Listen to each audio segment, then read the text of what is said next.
Calvin Ridley and Hayden Hurst. It's the most vacated target share in the league right now, with Austin Hooper leaving, Sanu gone, and a lot of people are now labeling Ridley kind of that next Chris Godwin, right? An explosive aerial attack that has tons of volume, released to the now number 2, who's just as talented, if maybe not as talented as Julio, but he's Ridley in my eyes is unbelievable. Are you buying the hype? Some people were not buying the Godwin hype last year, and they clearly didn't pay out. What do you think of Ridley though? Is the hype warranted?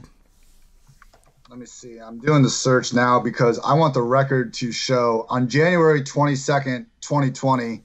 I said 2020 Calvin Ridley will be 2019 Chris Godwin. Yes, I guess you're on board. I was the pioneer of this. Of course I'm on board. I love this guy, Calvin Ridley, he's only had 8 career games with at least 8 targets. The dude has scored in every single one of those games except one. He's had 5 catches in every game and 80-plus yards every game. I mean, it's just been a matter of not having enough opportunity. And it's not only Hooper gone. It's Mohamed Sanu who got traded midseason. It's Devontae Freeman who is now gone as well. I mean, this is, by all accounts, still a bad defense, but still a very prolific passing game. I mean, Matt Ryan's not going anywhere. He's going to put up yards. Julio's going to do his thing. And, you know, like we're talking kind of like the whole Adam Thielen factor, like you worry about if these guys can operate on their own if they don't have their star next to them.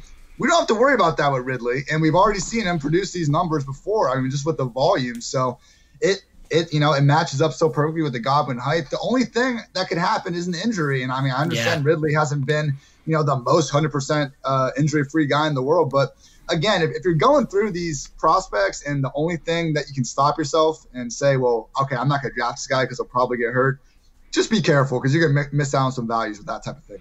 Absolutely. And those games you referenced to last year, the splits without Hooper were just insane. There's only 3 of them, but 8 catches, 143 at TD, 28.3 fantasy points. The wide receiver 3 that week, 685 TD, 22 points. The wide receiver 8 for 91, 17.1 for the wide receiver 17. I mean, ridiculous outputs. He would have, if that pace somehow continued, which is a stretch, but ultimately like somewhat near there, isn't ridiculous to think. It would have been 353 fantasy points on the season, which would have trailed only Michael Thomas. I know it's a small sample, but I didn't even know that stat, the stat that he scored in every single time he's seen at least 8 targets. And I do think except once. But he had a 3 touchdown game in there, so take yeah, exactly. So I mean, if that value the volume steadies out as I think all of us expect to, he could be that guy that we're looking at the end of round 1, early round 2, come 2021 drafts. I'm stoked for him.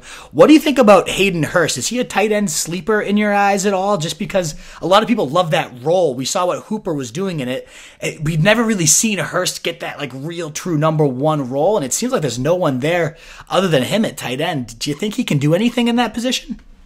Yeah, I'm seeing Hurst kind of consensusly almost near 20 ranked, and I have him as a tight end 13. I mean, nice. When you look at the tight end position, I think you have Kelsey, Kittle, Ertz, Andrews, and I'd even put Evan Ingram kind of in that top 5 tier with the potential he has. But after that, you can almost miss me with all these guys until we get to like that 12 to 15 range, and then just pick off 2 of them, and hopefully one of them blows up, because there's the same amount of kind of questions facing these talented tight end 2s as there are the kind of lower end tight end 1s. I mean, why pay up for Jared Cook and just hope he kind of gets the volume when you can go down to someone like Hurst that could feasibly put on an Austin Hooper-like season? I mean, look, the Falcons did not go into games last year looking to feature Hooper over Ridley and Julio. That happened when their awful team would get down multiple scores and then Hooper would catch all these checkdowns. I mean, it was kind of infuriating to watch if you didn't have Hooper on your fantasy squads. But we saw it happen. It could happen again. Like you said, Hurst has no competition for the role.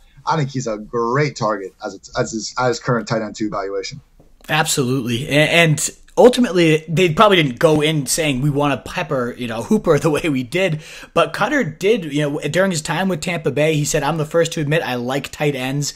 And we saw it. Obviously, last year, Hooper was the tight end 1 before going down, better than Travis Kelce, better than George Kittle before his week 10 injury. 75 balls, 787 and 6 TDs. third in points per game, but again, number 1 before the injury. And then you saw Cameron Brate and Howard combine for 11 and 12 TDs and 17 and 18, so the red zone role is there. And we kind of saw, instead of it getting divided up into 2 people, it just funneled right to Hooper, and I don't really see anyone else in the way for Hurst to see a ton of that. And we saw Tony Gonzalez. I mean, if you keep going back in Cutter's history, it's not, to me, he really does love tight ends, what he says he does. 120 targets in back-to-back seasons for Tony Gonzalez. Mercedes Lewis had 10 TDs back in Jacksonville in 700 yards. So there's a rich, like, deep history of tight end usage. So I'm with you. He's actually exactly at tight end 13 for me as well, and one of my favorite, second or even top tight ends to target if I punt the position like that. So I'm all about it.